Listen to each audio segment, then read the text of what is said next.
Cette Coupe d'Afrique des Nations 2025 est-elle la CAN du siècle? Notamment parce que le Maroc, qui organise cette CAN à partir du 21 décembre, a mis en place des infrastructures exceptionnelles, jamais vues à l'échelle d'une CAN, en termes de transport, mais aussi en termes de stade, surtout avec par exemple ce stade flambant neuf à Rabat, 69 000 places, qui accueillera notamment la finale. Il y en a aussi beaucoup d'autres, des enceintes magnifiques, notamment le grand stade de Tanger qui a été rénové pour l'occasion. Et encore, on n'a pas le grand stade Hassan II qui est en construction pour la Coupe du Monde 2030 et qui sera le plus grand stade de foot du monde. La compétition sera également pour la première fois filmée intégralement en 4K. Alors, c'est ma 14e CAN. Franchement, en termes de conditions, c'est ce qu'on n'a jamais vu aujourd'hui dans le football africain. Des hôtels, ils ont déjà prévu les hôtels 5 étoiles, il y en a certains qui vont vouloir rester après la CAN, je peux vous le dire. Et les à côté, on sait que le peuple marocain est un peu très accueillant, donc on est à peu près certain, il y a des fan zones qui sont prévues, que tout devrait très bien se passer. Maintenant, il n'y a plus que les matchs. Et c'est quand même au match qu'on jugera après la qualité de la CAN. Et de ce côté-là, il va falloir des résultats, notamment du Maroc. Le Maroc qui court après une victoire en Coupe d'Afrique des Nations depuis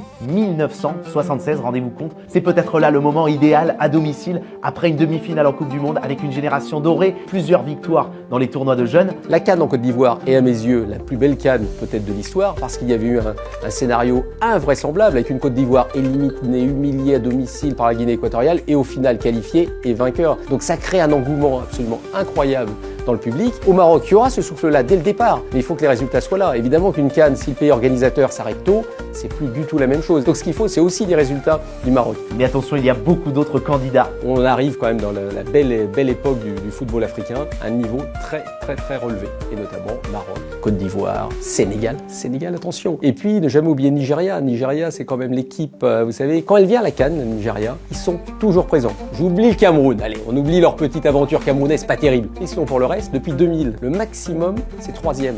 Ils sont toujours en demi-finale. Donc ça veut dire que les Nigérians, il va falloir les taper, ça va pas être simple. Plus je parle des pays maghrébins, l'Algérie, attention. Et puis la Tunisie sera présente, je les sens un petit peu moins forts quand même que l'Algérie, que le Maroc. Et faut se méfier de tout le monde, hein. C'est ce que je suis en train de vous dire. Ça va être une grosse CAN, je vous le dis, une grosse CAN.